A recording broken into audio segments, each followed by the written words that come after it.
welcome to InfoHub Recap. We look back at the past week's main issues. In our headlines, Amerindian villages last Friday received their land titles and presidential grants. Cybercrime bill passed by National Assembly. Major news as ExxonMobil increases Stabroek Block oil reserve estimate to 4 billion barrels. Crime dented as police kill 5 heavily armed suspects. More land earmarked for the National Tushaus Council and 180 years of emancipation to be observed next week. These stories and much more in this week's InfoHub Recap. First, we tell you that thousands of Amerindian villages last Friday received their land titles and presidential grants, totaling in excess of $25 million. Seneca Thorne reports. The villages were awarded between $800 to $1.5 million for various developmental projects. These include construction of mess halls, village offices, and the extension of cattle and sheep rearing projects. Handing out the checks, Minister of Indigenous Peoples Affairs Senior Alikok told the village leaders to make good use of the land titles and funds to ensure their communities progress. I would like you to build bridges, build a relationship with all persons that you have met, so that we could be able to plan our future in a better way. Receiving land titles were Tusaning Village, Kato and Karisparrow Region 8, Batavia Region 7 and Sawariwa Region 9. Minister Alikok reminded the leaders of the Village Improvement Plan and successes that could be had from it. The Village Improvement Plan, you've seen examples from the North Rupununi, from Fairview, and other presentations that were done here during this week. Those are examples that you could use. Use your own imagination to develop your community. The National Tushaus Conference was held from July 16 to 20 at the Architron Conference Center, Linendal. The one-week forum, held under the theme Preserving Our Past, Protecting Our Future, allowed for Indigenous leaders from the 212 Indigenous communities to engage the attention of ministers and heads of government agencies on issues affecting them. Seneca Thorne, InfoHub. Attorney General Basil Williams said a new cybercrime bill will protect Guyanese, especially young people. Here are the details. Attorney General and the Minister of Legal Affairs, Basil Williams, described the Cybercrime Bill No. 17 of 2016 as one which received probably the most scrutiny from his chambers when compared to others laid before the House. This is a good bill. It is a timely bill. The bill has the support of members of the international community. It is a timely bill. We must protect our children. We must stop cyberbullying. Sir, we must prevent identity theft. This bill is a bill whose time has come. The minister added that the legislation gives another barrier of protection against those bent on committing computer-based crimes. Guyanese people deserve this bill so that this would be another shield, sir, that will protect the young people of this country. And they need protection badly from the predators that surf the web and come in all forms and guises, sir. And I believe, sir, that the proof of the pudding and the test of this legislation would be when we get the first Silurian victims. Don't tell us, but you don't have architecture, and you don't have this, and you don't have that. Lure a child, get charged, and then you'll find out. This bill seeks to combat cybercrime by creating offenses created to the aforementioned, to provide for penalties, investigation, and prosecution of the offenses and related matters. Passed by a majority vote, the bill will see those guilty of cybercrime offenses being liable to fines of up to $20 million and life imprisonment. Paul McAdam for InfoHub. A New York Times article reporting on Guyana is getting a lot of flack on social media for lacking balance and fairness. Finance Minister Winston Jordan has responded, saying that the IMF, World Bank and Commonwealth Secretariat are all advising and assisting Guyana on how to best utilize the imminent oil wealth. The Finance Minister explained extensive research has been done on issues of the pre-source curse, where unrealistic expectations ahead of oil production result in demands for higher wages and government spending, and the other two pitfalls, the resource curse and Dutch disease. The minister was responding to New York Times article by Clifford Krause, which described Guyana as a backward nation. Minister Jordan urged Krause to, quote, take a closer look at our country, its proud and resourceful people, and our resilience in the face of the odds, end quote. Minister Jordan also urged Guyanese to reject the article and to look towards the future with hope in our heritage, in the legacies of our ancestors, and in the path that is being crafted for us now. The finance minister explained that in crafting the National Resource Fund Act, the government has sought advice from several international institutions, including the International Monetary Fund, the World Bank, and the Commonwealth Secretariat. Crucially, it was explained that the Act directly addresses the transparent handling of and accounting for the oil-related funds from the deposit in the NRF to their spending, which can only be done via the annual budget approved by the National Assembly. For InfoHub, Tiffany Rogers. Prime Minister Moses Nagamutu is putting the national interest ahead of partisan politics. He says talks with government and opposition is about national unity, not about personality. The Prime Minister says he is undaunted by opposition leader Barry Jagdeo's tactics to remove him from the negotiating table between government and opposition, since the talks are not about him, but about the country's well-being. In his weekly column, Prime Minister Nagamutu addressed the opposition leader's recent comments, where he mentioned his party's refusal to engage in bilateral talks led by Prime Minister.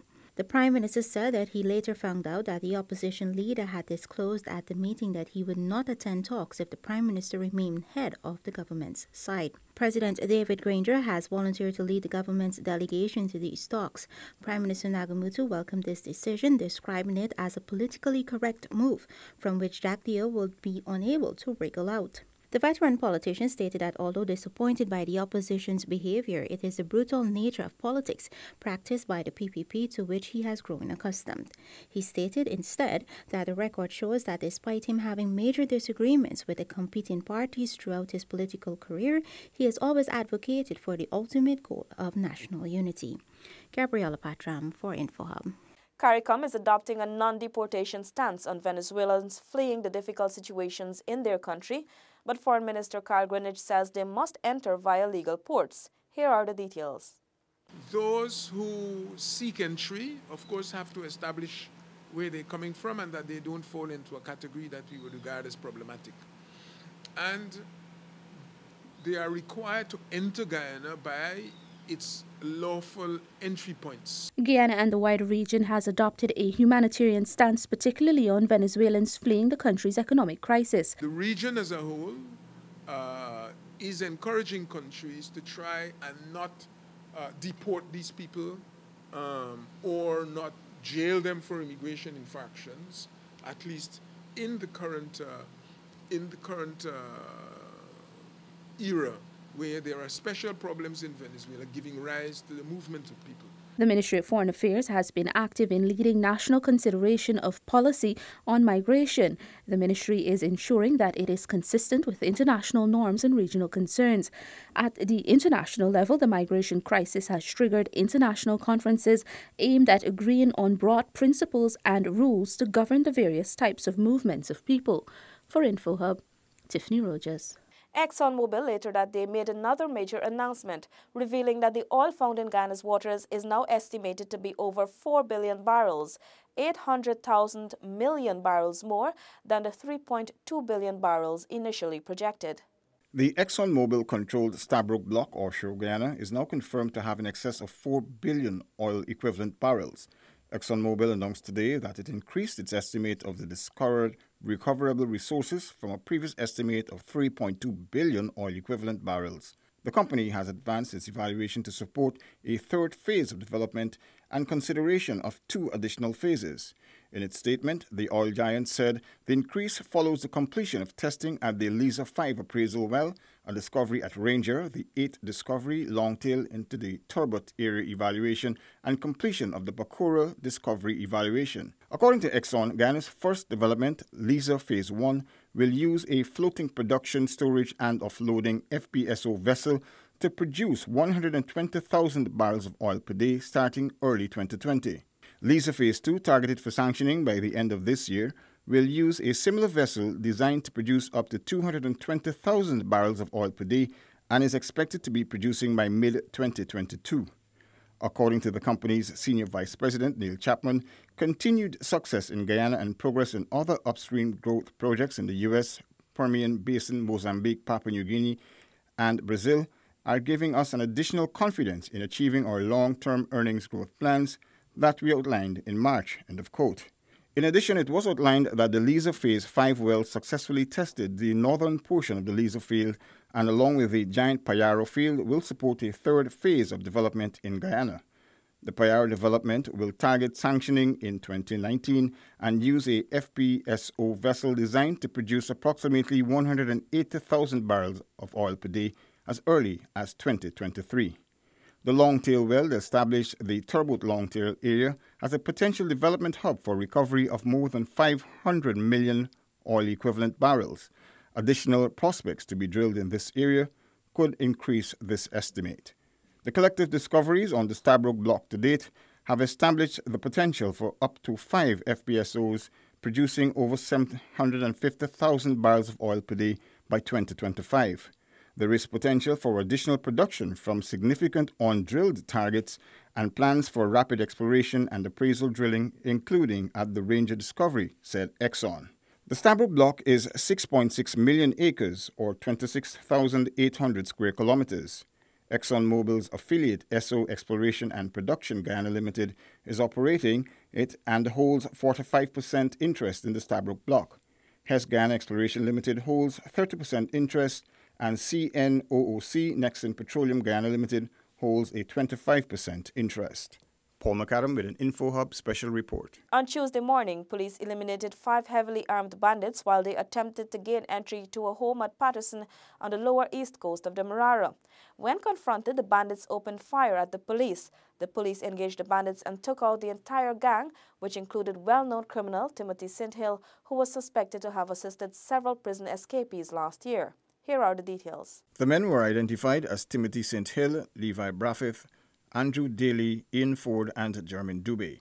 Around 300 hours or 3 a.m., ranks from an anti-crime patrol in C Division and a CID plainclothes patrol, who were in Sophia, responded to an emergency call from a male who reported hearing breaking sounds emanating from the lower flat of his Lot 8 and 9 Turkine residence. Acting Commissioner of Police David Ramlarine. As they arrived at the location, quite cautiously and tactically, 2 men were seen in the yard of the premises with rifles. Police challenged them. The men opened fire on the police, who returned fire. Both men fell. A third man, who was in the premises, ran out from it and was caught in that exchange of gunfire, and he collapsed on the ground. The acting commissioner added that seconds after a white motorcar drove up, 2 males then exited and engaged the officers in a shootout. They were fatally shot. The ranks recovered 2 magazines taped together, an AK-47, several rifles, a number of live rounds, 3 cell phones, a pair of gloves, a nipper, a crowbar, and a tope. The acting police commissioner commended the ranks for their bravery. Their bravery will not go unnoticed. It's highly commendable under fire. They did not back off. They did not retreat. In the name of law and order, in ensuring that public safety is assured. Just recently, it was announced that there was a 17% reduction in serious crimes for the period June 2017 to July 2018 as compared to the period July 2016 to June 2017. Paul McAdam for InfoHub. Government says that the announcement by ExxonMobil that Guyana's oil reserves is estimated at over 4 billion barrels is more good news for Guyana. Minister of Natural Resources Raphael Trotman said that confidence and investor interest in Guyana will continue to grow as a result. The good news continues to flow for the people of Guyana and for future generations. Citizens can be assured that the management of the oil and gas industry is in prudent and capable hands. We have major infrastructural, economic and social transformation projects and programs which are being developed in consultation with the people of Guyana. We have initiatives such as the paving of the Linden-Lethem Trail and the bridging of the Essequibo River, which must be pursued as matters of urgent national priorities, Minister Trotman further said.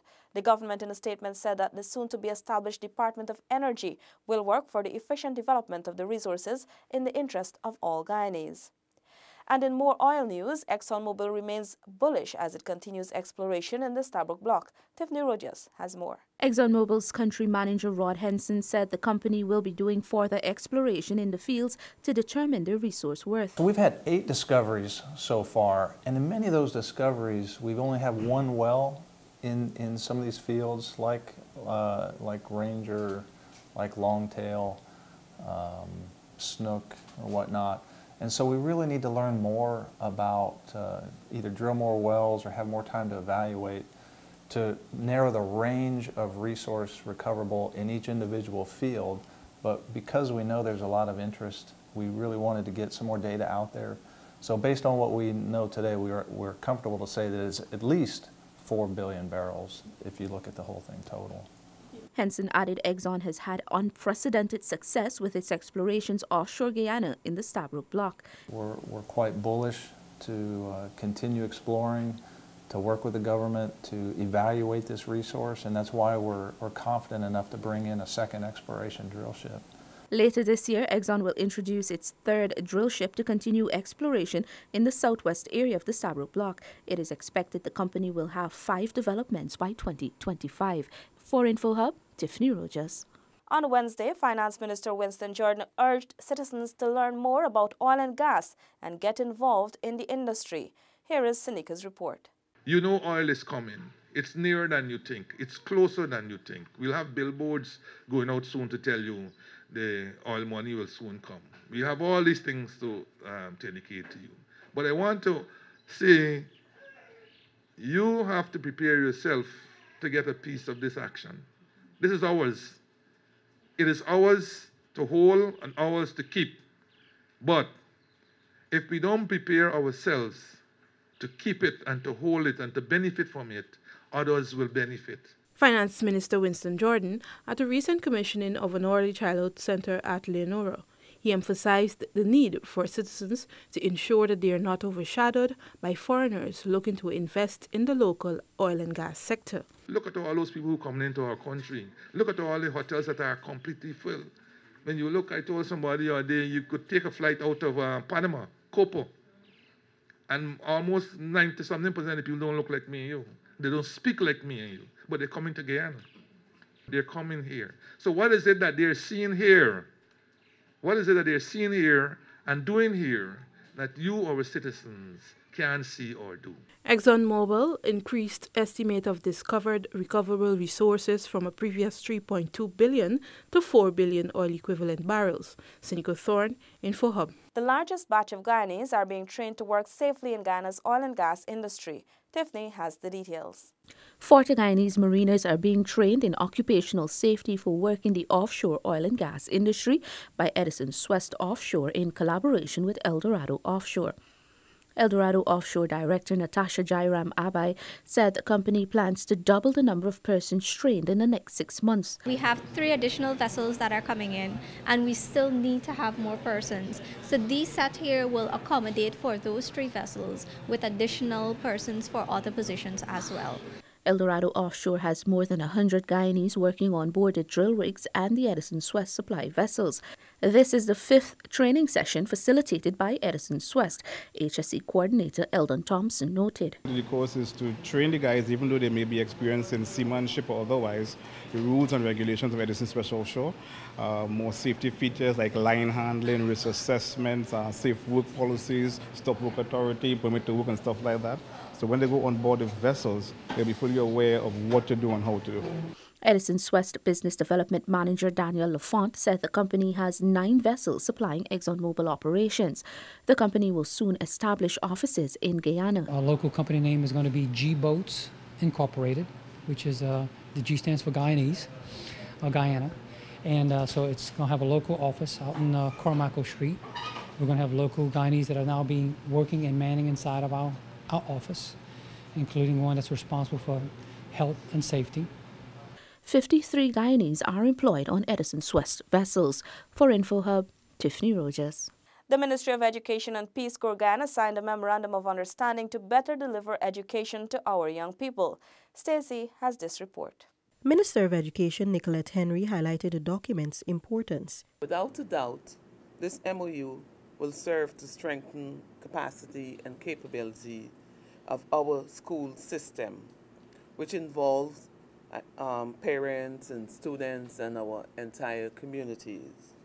When we come together and we forge strong partnerships and collaboration, only good things can happen. And in this instance, our common goals and objectives are clearly mapped out in this document.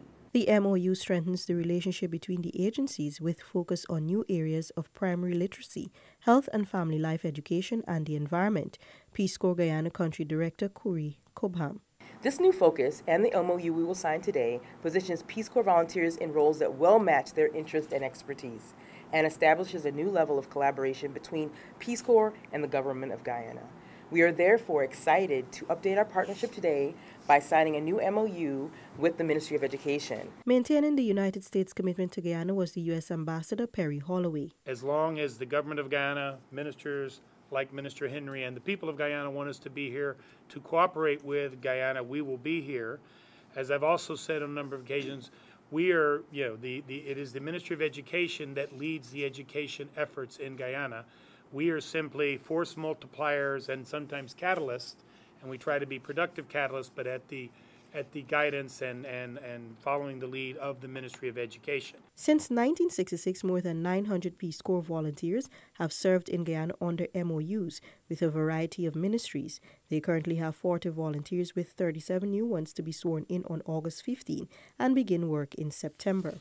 Their partnership with the government and people of Guyana aims to achieve the sustainable development goals within education, health, and environment sectors. For InfoHub, Stacey Carmichael. On Thursday, the head of state announced the government will proceed with the handing over of the lease for a Sophia plot to the National Tushaus Council for the construction of their proposed secretariat.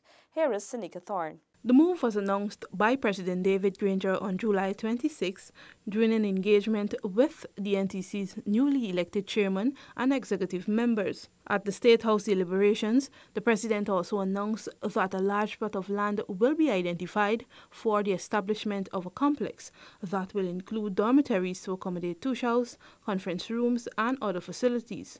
If you want a campus with conference rooms, with accommodation, with benabs, with places where you could relax, we will give you what we feel the indigenous people demand and deserve. So our plans are grand, and we don't want to limit you to that spot, but we intend to deliver on our promise. The head of state also assured the NTC executive that the government will work towards increasing the council's subvention. So we are going to work on that. Luckily, this is July, and July is the start of the annual budget cycle. So I expect that the NTC will get its budget into the Ministry of Indigenous Peoples Affairs very soon, because we present budgets now in November. The Tushaus expressed their willingness to work hand in hand with central government and the relevant authorities to advance their work program. Ministers of State Joseph Harmon, Indigenous Peoples Affairs Sidney Alikok, Minister within the Ministry of Indigenous Peoples Affairs Valerie Garrido, and Minister of Social Cohesion Dr. George Norton were also present at the meeting. Senika Thorne, InfoHub. Interference of local democratic organs by central government is a thing of the past.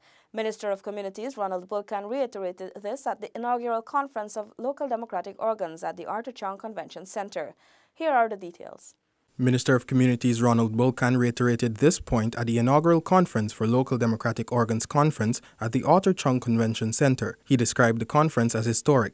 It would not be unfair to say that it would have been considered unthinkable a mere 7 years ago.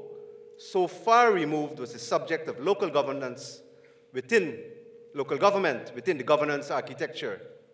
We are now in the era of people's empowerment, if not of the small man being the real man.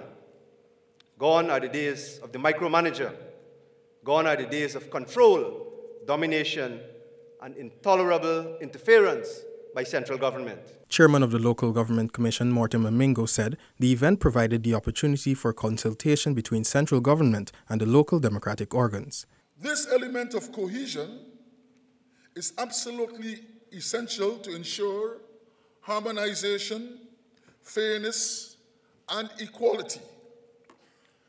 There is no doubt that this initiative to embrace collaboration is the best way forward to achieve a win-win outcomes where democracy, good governance, and development is achieved.